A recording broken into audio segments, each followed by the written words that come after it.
Innovative ideas की, जिस पर हम उत्तर प्रदेश नवाचार पुस्तिका की केस स्टडीज पर एक एक करके प्रतिदिन कंटिन्यू कर रहे सेशन को। आप सभी शिक्षकगण एवं आप सभी जो भी हमारे व्यूअर्स हैं जो इस समय जूम ऐप पर बने हैं, या हो सकता है कि आप हमारे इस जेडआई सीरीज को फेसबुक पेज पर देख रहे हो या यूट्यूब पर देख रहे हो, आप सभी का स्वागत करता हूं। मैं गौतम, हमारे संस्था की ओर। तो आज का जो हमारा विषय है, ये विषय है चित्रकथा के माध्यम से शिक्षा। तो इसे कहते हैं लर्निंग थ्रू कॉमिक स्ट्रिप। तो इस सेशन पे हम आगे बढ़ेंगे। जैसा कि मैं देख पा रहा हूँ एक एक करके लोग जुड़ते जा रहे हैं हमारे सेशन से, और इस सेशन की शुरुआत हम करते हैं। ये उत्तर प्रदेश की जो नवाचार पुस्तिका है, जिस पर करीब 11 केस स्टडीज हैं, इनमें से कई केस स्टडीज हम लोगों ने पिछले सेशन में किया, और आज हम 2 केस स्टडीज कवर करने जा रहे हैं। जी हाँ, मैं बताऊं, आज हम 2 केस स्टडीज करेंगे। पहला चित्रकथा के माध्यम से शिक्षा एवं दूसरा कॉन्सेप्ट मैप। तो चलिए सबसे पहले हम बात करते हैं कि चित्रकथा के माध्यम से शिक्षा अर्थात लर्निंग थ्रू कॉमिक स्ट्रिप, ये कॉन्सेप्ट आया क्यों, कहाँ से आया, ये आखिर ये क्या है, कैसे शिक्षक के मन में सूझा कि चित्रकथा से पढ़ाए। ऐसा क्या है कि जो किताबें होती हैं, बच्चों के जो टेक्स्ट बुक होते हैं जिसमें टेक्स्ट लिखे रहते हैं और उनमें तस्वीरें कम टेक्स्ट ज्यादा होते, कहीं ना कहीं ये बच्चों को अरुचि कर लगता है, वो पढ़ते पढ़ते बोर हो जाते हैं। लेकिन जब उसी टेक्स्ट बुक को, उनके उसी पाठ्यक्रम को, उनके उसी पाठ्य वस्तु को उनके फेवरेट कैरेक्टर, उनके कॉमिक कैरेक्टर के साथ मैप करते हुए, डायलॉग बलून्स के साथ मैप करते हुए जब हम उन्हें बताते हैं, तो उन्हें विशेष रुचि कर लगता है और बड़ी ही रुचिपूर्ण तरीके से पढ़ते हैं, आसानी से याद। अब चूंकि मैंने ये कहा कि बच्चे आसानी से याद कर पाते हैं, ऐसी क्या बात हो जाती है कि कॉमिक स्ट्रिप के जरिए बच्चों को आसानी से याद हो जाती है, ऐसा क्यों? तो इसका बड़ा साइंटिफिक रीजन है। मैं बताऊं, इसका बड़ा ही साइंटिफिक रीजन है, क्योंकि ये विशेषज्ञों का ये कहना है कि हमारा जो मानव मस्तिष्क है वो चित्रों को ही आसानी से हमारे मानव जो पटल है उस पर उसे याद रखने के लिए या स्टोर करने की क्षमता रखता है। अर्थात हम ये कह सकते हैं कि पिक्टोग्राफिक इंफॉर्मेशन जो है, हमारा ह्यूमन ब्रेन बहुत ही आसानी से किसी दूसरे सोर्सेज की अपेक्षा ज्यादा सुगम और ज्यादा आसानी से ज्यादा लंबे समय तक याद कर पाता है। कुछ विशेषज्ञों का तो ये तक कहना है, उन्होंने ये कहा है कि हमारा मानव मस्तिष्क केवल और केवल तस्वीरों को ही स्टोर करता है। तो विभिन्न प्रकार के विशेषज्ञों ने अपने अपने मत, अपने अपने राय दिए हैं कि किस प्रकार से चित्रकथा के माध्यम से शिक्षा एक बेहतर नवाचार हो। लेकिन चलिए आज के सेशन को आगे बढ़ने से पहले हम क्या थोड़ा सा एक प्रैक्टिकल एक्सपीरियंस देख लेते हैं कि कैसे, क्या वाकई चित्रकथा के माध्यम से ये जो शिक्षा नवाचार हम कंटिन्यू कर रहे हैं, क्या वाकई चित्र हमारे दिमाग पर आसानी से पहुंचता है। चलिए छोटी सी एक्टिविटी मैं आपके साथ करना चाहूँगा। आप सभी ऑडियंस जो अभी बने हुए हैं, मैं आप सभी को कुछ बातें कहता हूँ, आप मुझे सुनेंगे बखूबी। और चलिए सबसे पहले काम करते हैं, आप सभी जो ऑडियंस हैं अभी हमारे साथ बने हुए हैं इस फेसबुक पेज के जरिए, जेडआई पेज के जरिए या जूम ऐप के जरिए, आप सभी इस समय कुछ सेकंड के लिए अपनी आंखों को बंद करें। जी हाँ, अपनी आंखों को धीरे धीरे बंद करें। अब मैं जो शब्द आपको कह रहा हूं वो शब्द केवल आपको सुनना है, आपको सोचना नहीं। ठीक है, ध्यान दे, सुनना है आपको, सोचना नहीं है। बिल्कुल आपकी सोचिए कि आपकी माता जी का जो तस्वीर है आपको नहीं देख रही। अब देखिए, मैं कहूँ कि कितने ऐसे लोग हैं जिन्होंने अपनी माता जी की तस्वीर उनके ध्यान पे नहीं आया। लगभग सबके जहन में आया होगा माता जी की, आपकी माता जी की तस्वीर आप सभी के मन पर आ गया होगा जैसे ही आंख बंद करके आपने ये सोचा। तो जब मैं सेशन पे इस तरह से इस एक्टिविटी को करता हूं तो कई बार शिक्षकों ने कहा कि सर ये थोड़ा सा ट्रिकी था। आपने क्या किया, आपने एक बार में सेंटेंस को नहीं कहा, आपने कहा कि चलिए सोचिए कि आप सभी की माता जी को याद नहीं करना। जब मैं ये कहता तो कहते हैं लोग कि आपने पॉज रखा था, आपने इतना लंबा पॉज लिया, इस दौरान हम लोगों ने अपनी माता जी की तस्वीर को सोच लिया था, इसलिए ये ट्रिक है, ये नहीं चलेगा। तो हमने कहा चलिए कोई बात नहीं है। चलिए अब मैं एक काम करता हूं, आपको ये एक काम करता हूं कि आपको मैं पहले ही मना कर देता हूं सोचने की। चलिए मैं आपसे कह रहा हूं, ध्यानपूर्वक सुनिए, आपको बिल्कुल भी नहीं सोचना है कि आपके घर के सामने, ध्यान दें, आपको बिल्कुल नहीं सोचना है कि आपके घर के सामने एक बड़ा सा आम का पेड़। जी हाँ, ठीक है। चलिए अब जैसे मैं कह रहा हूं, आप प्लीज मत सोचिएगा कि आपके उस आम के पेड़ में एक लाल मुंह वाला बंदर बैठा हुआ, ठीक है। और प्लीज प्लीज प्लीज आपसे विनती है, मैं हाथ जोड़कर विनती कर रहा हूं कि आप ये बिल्कुल मत सोचिएगा कि वो लाल मुंह वाला बंदर आपको चिढ़ा रहा, दांतों पे ऐसे दिखा रहा। जी, अब आपको कैसा लग रहा है? क्या मैं सही कह रहा हूं ना? आपने वो आम का पेड़ तो नहीं देखा होगा, देख लिया। अच्छा, लाल मुंह वाला बंदर तो नहीं दिखा होगा, क्योंकि मैंने पहले ही मना कर दिया, 2 बार मैंने प्लीज प्लीज कह के मना किया। अच्छा, मैंने तो हाथ जोड़ करके भी कहा था कि प्लीज मत सोचिए कि वो बंदर आपको, लाल मुंह वाला बंदर चिढ़ा रहा है। तो आपको, अच्छा आप सबने सोच लिया? Oh my God. तो कई बार ये एक्टिविटी जब मैं शिक्षकों के बीच करता हूँ तो कुछ शिक्षक बहुत होशियार होते हैं, और तीर आप तपाक से तुरंत जवाब देते, सर सर आपने फिर से यहाँ पर ट्रिक किया, आप हमारे साथ रिवर्स साइकोलॉजी का गेम खेल रहे हैं, आप हर वो उल्टी चीज कह रहे हैं नहीं सोचने के लिए जो हम सोच ले रहे हैं, ये नहीं चलेगा, ये तो रिवर्स साइकोलॉजी है। तो हमने कहा चलिए एक बार ट्राई करते हैं, और इस बार मैंने कहा अब मैं आपको सोचने के लिए कहता हूँ। जी हाँ, अब मैं आपको सोचने के लिए कहता हूँ, आप सोचिए, ठीक है। आप सोचिए कि एक समंदर में एक बहुत बड़ा सा जीव है जिसका नाम है टोंडू। जी हाँ, समंदर में बहुत बड़ा सा जीव है जिसका नाम है टोंडू, और उसकी जो पूंछ है करीब 20 से 50 फीट लंबी। जी हाँ, और उसके जो पैर हैं 30 पैर हैं उसके। जी हाँ, 30 लंबे लंबे पैर हैं, 50 फीट लंबी पूंछ है, और उसके माथे पे 3 सींग हैं, बड़े बड़े नुकीले धार। और जब वो मुंह खोलता है तो उसकी जीभ लपलपाती हुई निकलती। हाँ, ये है टोंडू। तो अब आपको कैसा लगा? आपने तो, मैंने कहा था ना आपको सोचना है, तो आपने इस बार तो देख लिया होगा। आपको दिखा क्या टोंडू? मेरे ख्याल से अभी आपको गॉडजिला या कुछ और तरह की चीजें देखने की कोशिश कर रहे होंगे, लेकिन आपको इमेज नहीं मिला होगा। मैं डैम श्योर हूँ कि आपको बिल्कुल भी नहीं दिखा होगा उधर। क्या मैं गलत कह रहा हूँ? बिल्कुल, आप वो तस्वीर नहीं देख पाए। कारण क्योंकि ऐसी कोई भी तस्वीर आपने कभी देखी ही नहीं है। मेरे लाख कहने पर कि सोचिए, देखिए, फिर भी आप नहीं देख पा रहे। कारण क्योंकि ऐसी कभी भी कोई भी तस्वीर आपने देखी नहीं थी। अर्थात हमारा जो ह्यूमन ब्रेन है, our human brain observe images more than any other aid, यानी कि हमारा मानव मस्तिष्क जो है वो किसी भी दूसरे प्रकार के जो इंफॉर्मेशन के जो स्रोत है उसकी अपेक्षा चित्रों को ज्यादा आसानी से, ज्यादा सुगम तरीके से, ज्यादा लंबे समय तक वो ऑब्जर्व कर पाता है। तो जब हम इसे प्रूफ कर चुके हैं साइंटिफिक प्रोसेस को कि हमारा मानव मस्तिष्क चित्रों को ही ऑब्जर्व करता है, तो क्यों ना बच्चों को जो टीचिंग मेथोडोलॉजीज के तहत जो टेक्स्ट बुक पढ़ाते हैं, बहुत सारे टेक्स्ट लिखे हुए रहते हैं, अगर उस टेक्स्ट बुक को अगर हम चित्रों के द्वारा अगर मैप करके उन्हें बताएं तो वो ज्यादा आसानी से याद कर पाएंगे। एक छोटी सी और एक्टिविटीज में चाहूंगा कि हम एक और छोटा सा प्रैक्टिस कर लें।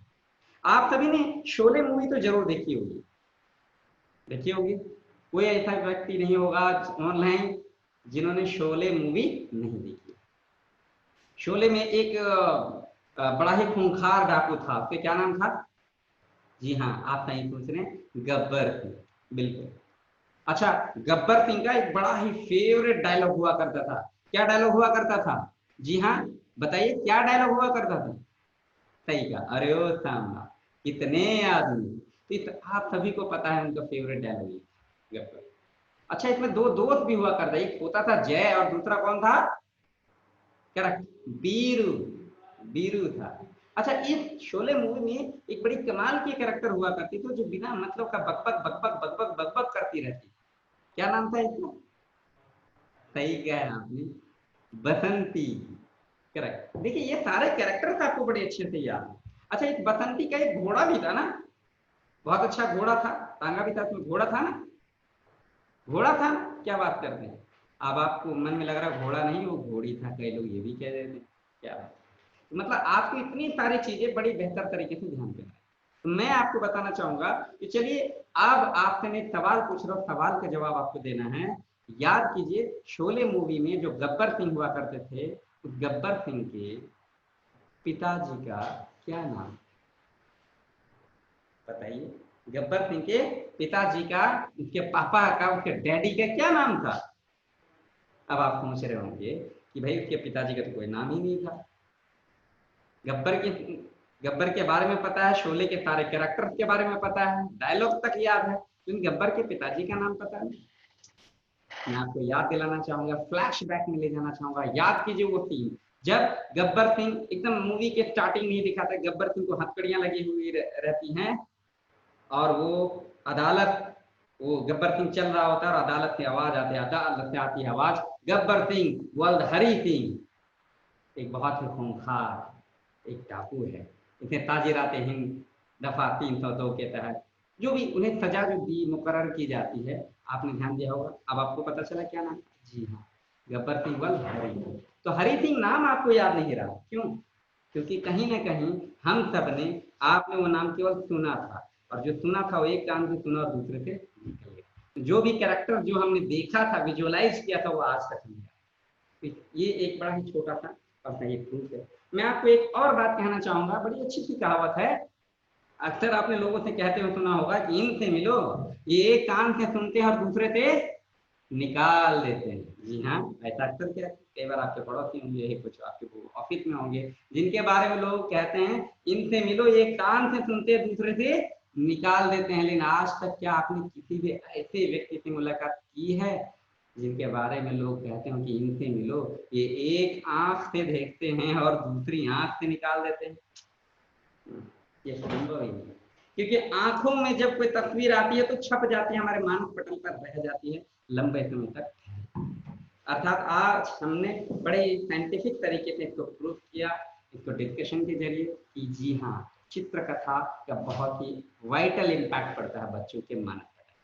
तो चलिए, चित्रकथा को कैसे करें, हमारे शिक्षक ने, नवचारक ने इन सब चीजों को देखते हुए किताब में जो पुस्तक थी ना, उस पुस्तक में जो चैप्टर था उसे पढ़ाने के लिए उन्होंने चित्रकथा का प्रयोग किया। बच्चों के फेवरेट कार्टून कैरेक्टर्स का यूज किया, मोटू पतलू, है ना, इस तरह से चीजों को यूज किया, और उन्होंने कई तरह के डायलॉग बलून यूज किए। हाँ, ये डायलॉग बलून जो एक्सप्रेस करते हैं, जैसे कि ये दो कैरेक्टर है, एक मोटू है एक पतलू है, ये आपस में संवाद स्थापित करते हैं, ये कुछ कह रहा है ये कुछ कह रहा है। बच्चे कॉमिक्स पढ़ते हैं और बड़े आसानी से संवाद को समझते हैं। आगे बढ़ते हैं, जैसे कि ये हम देख रहे हैं कि ये जो हम देख रहे हैं स्पीच, कई बार देखते हैं कि ये जो डायलॉग बलून आता है इस तरह का, ये स्पीच होता है। कोई सामान्य कथन जब कोई कैरेक्टर बोलता है तो ये वाला डायलॉग बलून यूज होता है। ठीक है, अब मैं आपको बताना चाहूंगा, इसके बाद जो हम इसे देख रहे हैं, ये डायलॉग बलून भी यूज किया जाता है, बड़ी आसानी से यूज कर सकते हैं। ये क्लाउडी है, इट मीन थॉट। जब कोई कुछ सोचता है, कोई कैरेक्टर, कॉमिक ट्रिक के जरिए जब हम बताते तो बच्चे समझ जाते हैं, हाँ ये जो संवाद लिखा है ये कोई मन में सोच रहा है। बिल्कुल सही कहा। अगले में मैं आता हूँ, यस, जी हाँ, आप सही समझ रहे हैं, ये जिग जैग स्टाइल पे है। ये शाउटिंग, जब कोई चिल्लाता है तब जाकर के ये डायलॉग बलून यूज होता है, और बच्चे देख करके बड़ी आसानी से उनके मानस पटल पर वो छवि, वो इमेज, वो एक्सप्रेशन भी छप जाता है। देखिए कितनी आसानी से ये छोटे छोटे डायलॉग बलून से बहुत ही प्रभावी एक्सप्रेशन हम एक्सप्रेस कर सकते हैं। अगला देखिए, ये है विस्परिंग, मतलब विस्पर, जब कान में फुसफुसा के कोई कुछ कहता है, कोई कहता है धीरे से कान में कुछ कहता है, तो जाकर के ये यूज होता है। बच्चे पढ़ते ही समझ जाते हैं कि सामने वाला कान से कुछ कानाफूसी कर रहा है। ठीक है, अगले पे मैं आ रहा हूँ, इस पर आते हैं, ये मल्टीपल स्पीच, जी हाँ, जब एक साथ दो या दो से अधिक लोग आपस में संवाद, एक ही संवाद को एक साथ बोलते हैं, तब ये दो तरह के टैग सामने यूज होते हैं। मल्टीपल स्पीच के लिए दो भी हो सकते हैं, दो से अधिक भी हो सकते हैं। बच्चे इस तरह से इसे समझ पाते हैं। फिर आगे ध्यान दीजिए, ये आजकल तो कॉमिक स्ट्रिप में भी देखा जाता है, ये कैरेक्टर फोन पे बात कर रहा है। जब कोई फोन पे बात कर रहा होता है तो उस संवाद को कैसे एक्सप्रेस कर सकते हैं? जी हाँ, ठीक इसी तरह से एक सामान्य डायलॉग बलन तो होता है, लेकिन उसके नीचे ये जो जिग जैग, थोड़ा जो ये जिग जैग टाइप का एक टैग आता है, इसका तात्पर्य होता है कि वो टेलीफोन पे कुछ बातें कर रहा है। और ये मैं बताना चाहूंगा, हाँ, आप इसे भी गौर से देखें, आजकल कॉमिक स्ट्रिप के जरिए ये भी बहुत फेमस है, क्योंकि इस डायलॉग बैलेंस के जरिए टाइपिंग को एक्सप्रेस किया जाता है। जब कोई कार्टून कैरेक्टर, जब कोई कॉमिक स्ट्रिप का कैरेक्टर जब कुछ टाइप कर रहा होता है, तो ये डायलॉग बैलेंस का यूज होता है। तो हमने क्या जाना, दो कैरेक्टर, दो इमेज को बड़ी आसानी से शिक्षक ने बोर्ड पर बनाए और उनके बीच में जो संवाद स्थापित किए, इसके जरिए पूरे चैप्टर के संवाद को स्थापित किया। जैसे शिक्षक ने पढ़ाया एक चैप्टर की सूर्य के परिवार में पृथ्वी, तो मोटू कहता है, अरे वो देखो आसमान में कितने सारे टिमटिमा रहे, क्या है ये सारा? तो पतलू कहता है, ये तो तारे हैं। मोटू कहता, अच्छा, मैं तो देख रहा था। अच्छा अच्छा, पता है तुम्हें वो बड़ा सा जो है, बड़ा सा लाइट जल रहा है, वो क्या है? कहता है कि ये तो चंद्रमा है, ये मून है। बोलो वाह, सही पकड़ा। अच्छा, फिर वो पतलू अब सवाल पूछता, अच्छा ये मून है, ये सब वहां क्या कर रहे हैं? तो इसने बताया डायलॉग बलून में, अरे ये सब जो है यहाँ पे सब ब्रह्मांड में जो आकाश में है, ये इसी तरह से एक आकाश गंगा भी है, जहां पर सौर मंडल भी है। अच्छा, तो हम जो धरती पर रहते हैं, इस तरह से सूर्य के चारों परिक्रमा परिक्रमा करते हैं, कई सारे ग्रह हैं, उनके नाम बताते। इस तरह से देखिए, जो चैप्टर में बताई गई चीजें हैं, उसी को दो कैरेक्टर्स आपस में डायलॉग बलून्स के जरिए संवाद स्थापित कर सकते हैं, और बड़े प्रभावी तरीके से, बड़े मनोरंजक रूप से बच्चे इसका आनंद लेते हैं, और लंबे समय तक उन्हें याद रहता है, बड़ी आसानी से वो याद करता है। तो ये आज का हमारा जो पहला नवाचार था, चित्रकथा के माध्यम से शिक्षा, जिसके तहत शिक्षक ने क्या किया, दो कार्टून कैरेक्टर और विभिन्न प्रकार के डायलॉग बलून्स के जरिए बच्चों को चैप्टर में इन्वॉल्व किया। ध्यान दें, अगर शिक्षक आसानी से उन्हें ड्रॉ करने में सहूलियत नहीं होती या दिक्कत होती है, तो बड़ी आसानी से ओ और टी के, महज ओ और टी के मदद से भी आराम से इस तरह से कैरेक्टर तो बना ही सकते हैं, इस तरह से, और आसानी से डायलॉग बलून्स का प्रयोग किया जा सकता है। ये जो विद्यार्थी जिसकी ड्राइंग अच्छी है, उसे भी प्रोत्साहित किया जा सकता है, उसे बोर्ड पे बुलाया जा सकता है और उससे भी ड्रॉ कराया जा सकता है। या न्यूज़पेपर कटिंग हो, या कई प्रकार के जो पिक्चर्स हैं, इमेजेस हैं, कार्टून कैरेक्टर्स हैं, उनको भी डिस्प्ले करते हुए, डायलॉग बलून्स का यूज करते हुए शिक्षक पाठ्यक्रम की जो पाठ्य वस्तु है, उस चैप्टर के बारे में बड़े आसानी तरीके से बच्चों को पढ़ाते हैं। जी हाँ, तो आज का ये जो नवाचार था, चित्रकथा के माध्यम से शिक्षा, लर्निंग थ्रू कॉमिक स्ट्रिप। आशा करता हूँ ये जो इनोवेशन था, जो हमारे नवचारक ने दिया है, आपको भी काफी भाया होगा। और अगर ये आपको अच्छा लगा हो, तो निश्चित रूप से आप इसे इम्प्लीमेंट करें। और यदि आप इससे मिलता जुलता कोई नवाचार इम्प्लीमेंट कर रहे हैं और कुछ नया एड ऑन आपके पास है, तो निश्चित रूप से आप उस इनोवेशन को, आप अपने इनोवेटिव आइडियाज को हमें जरूर शेयर करें। इसे शेयर करने के लिए हमारे ZIII की वेबसाइट पर जाएं, वहां पर आपको पोर्टल पे पॉपअप मिलेगा, सबमिट योर इनोवेटिव आइडियाज, और आप उसे सबमिट करें, ताकि आप हमारा teacher innovation award third season पर आप पार्टिसिपेट करें। तो ये था पहला नवाचार, जो केस स्टडीज आज हमने कवर किया, चित्रकथा के माध्यम से शिक्षा। छोटा सा एग्जाम्पल मैं दिखाना चाहूंगा चित्रकथा के माध्यम से शिक्षा में। जैसे कि नवाचार पुस्तिका में कई बार बच्चों को कार्टून कैरेक्टर बहुत अच्छे लगते हैं। यहाँ पर देखिए, जैसे कि बड़ा ही अच्छा कॉमिक यहाँ पर लिखा हुआ है। तो जैसे कि बच्चे इस तरह से पढ़ते हैं, कॉमिक स्ट्रिप का प्रयोग किया गया है, डायलॉग बलून्स का प्रयोग किया गया है। आप देख सकते हैं कि बड़ी आसानी से केवल ओ और टी की मदद से विभिन्न प्रकार के कैरेक्टर कैसे शिक्षक ने यहाँ पर बनाए हैं। अलग अलग प्रकार के एक्सप्रेशन यूज किए जा सकते हैं। ठीक है, बैठने की मुद्रा, खड़े रहने की मुद्रा, चलने की मुद्रा, ये सारी चीजें बहुत ही आसानी से तैयार की जा सकती है, और शिक्षक इस नवाचार का इम्प्लीमेंटेशन कर सकते हैं। तो चलिए, अब समय है, अब हम अपने दूसरे इनोवेशन में आगे बढ़ते हैं। और जो आज का हमारा अगला इनोवेशन है, जो इनोवेटिव आइडिया है, इसका नाम है कॉन्सेप्ट मैपिंग। जी हाँ, कॉन्सेप्ट मैपिंग। और अब आप सोच रही है कॉन्सेप्ट मैपिंग कैसा नवाचार है, तो मैं बताऊं कॉन्सेप्ट मैपिंग वाकई बहुत ही कमाल की और बड़ी ही बेहतरीन लाजवाब नवाचार है। और ये एक ऐसा इनोवेटिव आइडियाज है जो किसी भी कक्षा के, किसी भी वर्ग के, किसी भी लेवल के विद्यार्थियों के लिए और सभी तरह के लोगों के काम आती है। बिल्कुल सभी तरह के लोगों के काम आती है कॉन्सेप्ट मैपिंग की। तो चलिए सबसे पहले कॉन्सेप्ट मैपिंग क्या है इसको थोड़ा सा समझ लेते हैं। Concept, what is concept mapping?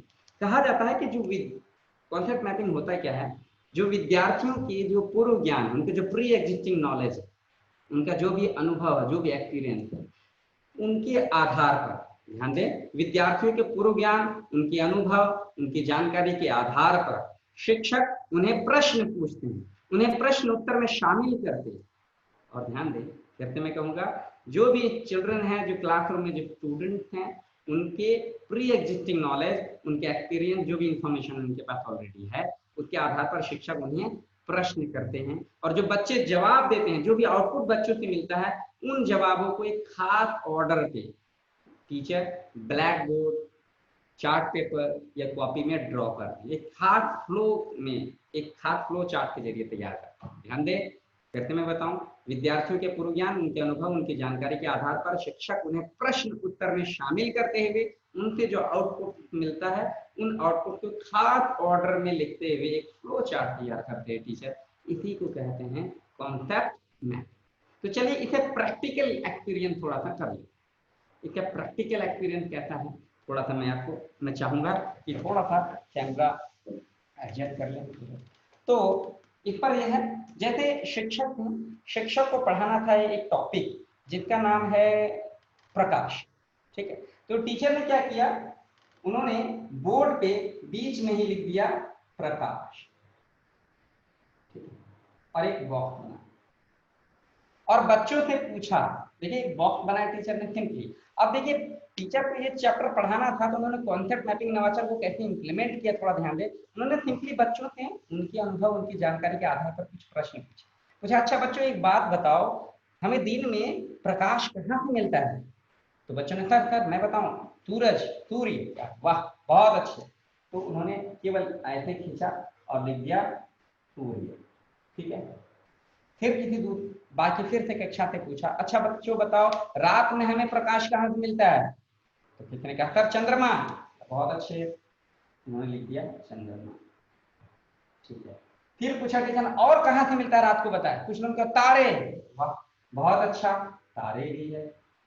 और कहीं से रोशनी मिलती है, लाइट कहीं से मिलता है? बोले सर बल्ब से भी तो मिलता है। मतलब बहुत अच्छे, बल्ब, बल्ब। और बच्चों बताओ और कहाँ से लाइट मिलता है हमें, प्रकाश और कहाँ का? मैंने कहा सर डिबिया से भी मिलता है। बिल्कुल सही कहा, डिबिया जो बत्ती होती है ना गांव में, वहां से भी मिलता है। सही कहा। अच्छा और कहाँ से मिलता है? कुछ लोगों ने कहा मोमबत्ती। बहुत अच्छा, मोमबत्ती। किसी बच्चे ने कहा कि सर जुगनू से भी मिलता है प्रकाश। वाह, बहुत अच्छा बताया, जुगनू। अच्छा और कहाँ के बच्चों बताओ, और बताओ कहाँ के? किसी ने कहा सर मोबाइल से भी लाइट मिलता है, प्रकाश। वाह, बहुत अच्छा, मोबाइल। और कहाँ से मिलता है? किसी बच्चे ने कहा सर मशाल से भी मिलता है। बहुत अच्छा, मशाल। तो इस तरह से क्या हुआ कि टीचर ने केवल सवाल पूछा और बच्चों ने अपनी समझ के हिसाब से उन्होंने जवाब दिया। और टीचर ने क्या किया, बच्चों के द्वारा जो प्राप्त हुए जवाब, उन जवाबों को एक खास ऑर्डर में टीचर ने लिख दिया। ध्यान दें, एक खास ऑर्डर पर लिखा गया। और इस ऑर्डर पर लिखने के बाद टीचर ने पूछा, अच्छा बच्चों तो आज हमने क्या देखा कि प्रकाश के ये सारे जो हैं कहाँ कहाँ से मिलते हैं, ये हमने देखा ये स्रोत। लेकिन एक बात बताओ कि ये जो सूरज है, चांद है, तारे हैं, है ना, अच्छा ये सारी चीजें आपने जो बताया यहाँ से लाइट मिलता है। अच्छा बताओ मुझे एक बात, ये बल्ब, दिया, मोमबत्ती कहाँ से मिलता है?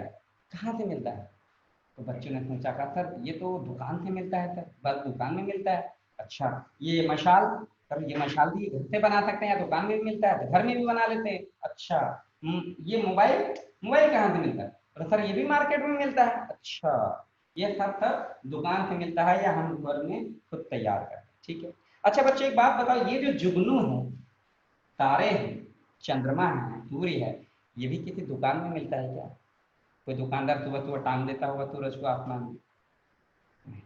बिल्कुल सही है। तो बच्चों को टीचर ने कहा जी हाँ, ये सारे जो है जुगनू तारे चंद्रमा सूर्य, ये वो प्रकाश के स्रोत हैं जिसे कोई इंसान नहीं बनाता है। ये सारे हमें किन्होंने दिया, हमें प्रकृति ने दिया है। तो ये इन सबको कहते हैं प्राकृतिक स्रोत। ठीक है। और ये चूंकि हम इंसानों ने प्राप्त किए हैं, दुकानदार से या खुद बनाते हैं, इसे कहते हैं मानव निर्मित, मानव निर्मित स्रोत, या यूं कहें कि कृत्रिम स्रोत। तो इस प्रकार से बच्चों देखिए, ये जो आज हमने किया, यही तो है कॉन्सेप्ट मैपिंग, यही तो हमें पढ़ना था। प्रकाश के दो स्रोत हुए, एक प्राकृतिक और एक कृत्रिम कहें या मानव निर्मित है। इस तरह से बच्चों को क्या किया शिक्षक ने, बच्चों को इस फ्लो चार्ट को तैयार, शिक्षक ने खुद नहीं तैयार किया, इस फ्लो चार्ट के जरिए बच्चों को इन्वॉल्व किया इस फ्लो चार्ट, उनसे प्रश्न पूछे और बच्चों ने जो जवाब दिए, उन जवाब को एक खास ऑर्डर में टीचर ने लिखा। चूंकि ये जवाब बच्चों ने ही दिए थे तो उन्हें बड़ी आसानी से याद रहता है। और ये टीचर ने फिर अलग अलग खास फॉर्मेट में, खास पैटर्न में सेग्रीगेट करते हुए लिखा, यही फ्लो चार्ट कहलाता है।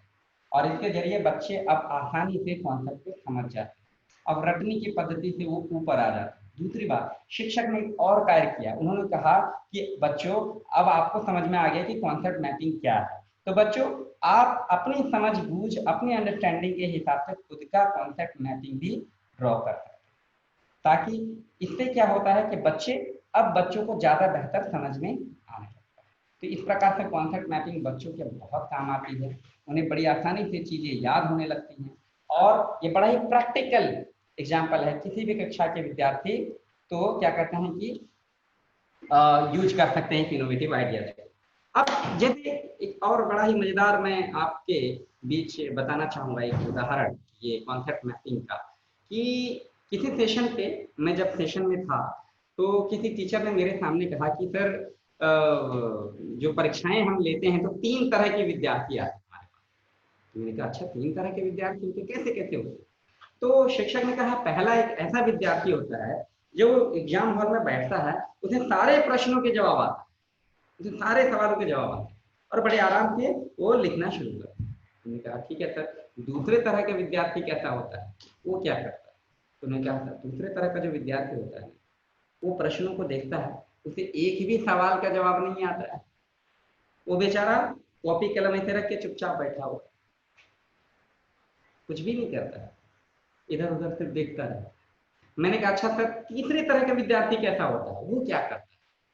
तो टीचर ने कहा तीसरे तरह का विद्यार्थी तो बड़ा लाजवाब होता है, वो प्रश्न पत्र को देखता है, उसे भी एक भी सवाल के जवाब नहीं आता है, लेकिन वो विद्यार्थी चुपचाप नहीं बैठता, अपने साथ में वो खास तरह की चीज लेकर के आता है। ऐसे कोई चीज वस्तु होती है, कोई पर्ची, वो भी लेकर के आता है चुपके, आता ही नहीं। और वो विद्यार्थी क्या करता है, हम क्या देखते हैं, वो विद्यार्थी ने थोड़ा सा धीरे से कुछ देखा, उसके बाद पूरा पेज लिख लेता है, पूरा पेज भर लेता है। बड़े आश्चर्य की बात है, तो छोटी सी पर्ची वो जेब में निकालता है तो देखता है पूरा पेज भर लेता है। ऐसा क्या था भाई, कहीं ना कहीं बच्चे ने क्या किया था, बड़े ही बुलेट पॉइंट का प्रयोग, उसने बुलेट पॉइंट का प्रयोग किया था, कुछ डायग्राम का यूज किया था, उसने क्या किया, कुछ बुलेट पॉइंट केवल वो देखता है, उसका पूरा कॉन्सेप्ट क्लियर हो जाता है, पूरी चीजों को लिखा। अर्थात ये तो एक कॉन्सेप्ट मैपिंग ही यूज कर रहा था। लेकिन हम कहेंगे नकल करने के लिए हम बता रहे क्या नहीं। एक और बात मैं बताऊं, कुछ बच्चे तो और भी कमाल के होते हैं, इतने तेज होते हैं वो बच्चे, क्या करते हैं, यहाँ पर्ची, यहाँ पर्ची, वहां पर्ची, पता नहीं कहाँ कहाँ पर्ची, मतलब दाहिने पैर में पर्ची, बाएं पैर में पर्ची, हर जगह पर्ची रखते हैं। दाहिने पैर में बाबर का साम्राज्य, बाएं पैर में अकबर का साम्राज्य, यहाँ दाहिनी कबर में अशोक का साम्राज्य, यहाँ सिख। तो इस तरह से पूरा इतिहास लिख करके रखा है। और बीच में एक मास्टर पर्ची रखता है, उस मास्टर पर्ची में लिखा हुआ रहता है कि दाहिने पैर में अशोक का साम्राज्य। कहने का मतलब ये क्या है, ये तो कॉन्सेप्ट में भी ये करते हैं बच्चे। तो कहने मतलब आपको ये बड़ा ही कॉमिक लग रहा हो कि कहीं ना कहीं बच्चे ये जो ट्रिक इस्तेमाल करते हैं, जिसका गलत इस्तेमाल करते हैं, नकल करते हैं, नकल में इस्तेमाल करते हैं, कहीं ना कहीं उनकी इस प्रतिभा को, इस खूबी को अगर हम पॉजिटिव ट्रैक में लेकर के चले जाए, नकल करने की जो प्रवृत्ति है बच्चों को, उसे हम पॉजिटिव ट्रैक में लेकर के आए, कॉन्सेप्ट मैपिंग के जरिए बताएं, तो बच्चों को कॉन्सेप्ट मैपिंग करना अगर हम सिखाएं तो कहीं ना कहीं बच्चे बड़ी रुचिपूर्ण तरीके से चीज़ों को स्वतः करने लग जाएंगे। और जब बच्चों को स्वतः याद हो जाएगी कॉन्सेप्ट मैपिंग के जरिए, जब हम बच्चों को उनके पूर्व ज्ञान, उनके अनुभव, उनकी जानकारी के आधार पर मैप करते हुए जब हम कॉन्सेप्ट मैपिंग बताएं तो बच्चे आसानी से याद कर लें। आवश्यकता ही नहीं पड़ेगी परीक्षा के दौरान उन्हें नकल करने के लिए किसी पर्ची, किसी फर्रे को लेकर के जाए। तो इस प्रकार ये जो हमने क्या जाना आज कि कॉन्सेप्ट मैपिंग एक बड़ा ही बेहतरीन और लाजवाब नवाचार है, जिसके जरिए बच्चे जो जटिल से जटिल विषय होते हैं उसे भी बड़ी आसानी से याद कर पाते हैं, उसे ऑब्जर्व कर पाते हैं और बच्चों को बेहतर परिणाम देखने को मिलते हैं। तो ये आज हमने दो नवाचार का हमने आज इस सेशन में कवर किए। पहला नवाचार जो था चित्रकथा के माध्यम से शिक्षा, जहां पर हमने क्या जाना कि विभिन्न प्रकार के कार्टून कैरेक्टर्स का प्रयोग हमने किया और सबसे महत्वपूर्ण क्या था डायलॉग बलून। डायलॉग बलून में विभिन्न प्रकार के संवाद होते हैं, वो डायलॉग बलून जो एक्सप्रेशन को एक्सप्रेस करने में कामयाब होते हैं। बच्चे बड़ी आसानी से एक्सप्रेशन को समझते हैं, उनके मानस पटल पर लंबे समय तक। और दूसरा क्या था कॉन्सेप्ट मैपिंग। तो कॉन्सेप्ट मैपिंग के जरिए क्या है कि बच्चों को उनके पूर्व ज्ञान के आधार पर इन्वॉल्व करते हुए बड़ी आसानी से शिक्षक ने पढ़ाए जाने वाले चैप्टर का रिवीजन कराया बड़े अच्छे तरीके। तो कॉन्सेप्ट मैपिंग रिवीजन कराने का बेहतर टूल है, सबसे अच्छा टूल माना जाता है शिक्षकों के। और चित्रकथा के माध्यम से शिक्षा ये किसी चैप्टर को पढ़ाने का या रिवीजन कराने के लिए भी इस्तेमाल किया जा सकता है, तो पढ़ाने के लिए भी इस्तेमाल किया जाता है। इस प्रकार से हमने क्या देखा कि चित्रकथा के माध्यम से शिक्षा और कॉन्सेप्ट मैपिंग दोनों को किया। एक बड़ा ही बेसिक सा डिफरेंस है दोनों में कि कॉन्सेप्ट मैपिंग में भी कहीं ना कहीं कई तरह के डायग्राम्स आते हैं, कई तरह के पिक्चर्स आते हैं, और चित्रकथा में तो पिक्चर्स होते हैं। दोनों में बेसिक और सबसे फंडामेंटल डिफरेंस ये है कि कॉन्सेप्ट मैपिंग में कभी भी डायलॉग बलून्स का प्रयोग नहीं, उसमें केवल डायग्राम और पिक्चर्स का ही यूज होता है। एक खास फ्लो चार्ट, एक खास फ्लो में वो यूज होता है। ये जो फॉर्मेट है सिंपल। लेकिन कॉमिक स्ट्रिप में cartoon character, dialogue balloons, each and every सारी चीजें। आशा करता हूँ ये सेशन आपको काफी अच्छा लगा होगा, और अगर ये रुचिकर लगा है तो निश्चित रूप से आप सभी इस सेशन को चित्रकथा के माध्यम से शिक्षा या कॉन्सेप्ट मैपिंग, इन नवाचारों को अपनी सहूलियत के हिसाब से विषयवार अपनी कक्षा में इम्प्लीमेंट कर सकते हैं और इसके बेहतर परिणाम आप हासिल कर सकते हैं। और आज के सेशन से अगर जुड़ा कोई प्रश्न आपके पास हो, कोई सवाल अगर आपके पास हो, तो निश्चित रूप से आप इसे पूछ सकते हैं। मैं आपके सवालों का स्वागत करता हूँ। हमारी श्री अरविंदो सोसाइटी पूरी ZII की टीम आपका स्वागत करती है कि आप अपने प्रश्न, अपने रुझान हमें हमारे फेसबुक में चैट बॉक्स के जरिए दें, या आप चाहें तो हमें अभी जूम पे आप डायरेक्ट ऑनलाइन हमसे कनेक्ट हो। तो मैं जैसा कि देख पा रहा हूँ कि शिक्षक अभी कनेक्टेड हैं, तो आपके पास कोई प्रश्न हो तो निश्चित रूप से, या कोई ऐसा अनुभव हो तो आप हमसे पूछ सकते हैं।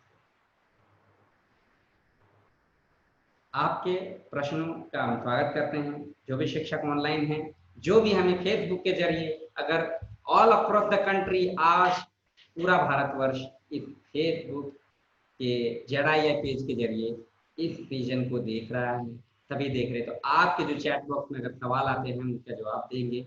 निश्चित रूप से हम प्रयास करेंगे कि आपकी जो भी समस्याएं हैं, जो इम्प्लीमेंटेशन से जुड़ी हो, नवाचार से जुड़ी हो, हम उस पर आप तक पहुंचेंगे और हमारे टीम, एक्सपर्ट टीम आपको उसका जवाब देगी। और आप चाहे तो अभी डायरेक्ट हमसे लाइव भी जुड़। मैं चाहूँगा कोई प्रश्न हो तो पूछें। आज के लिए बस इतना ही इस सेशन पे। इसी के साथ मैं गौतम आपसे विदा लेना चाहूँगा। अगर कोई प्रश्न हो जाते जाते, बहुत बहुत शुक्रिया, धन्यवाद कि आपने हमें सुना, सराहा। आपका दिन मंगल।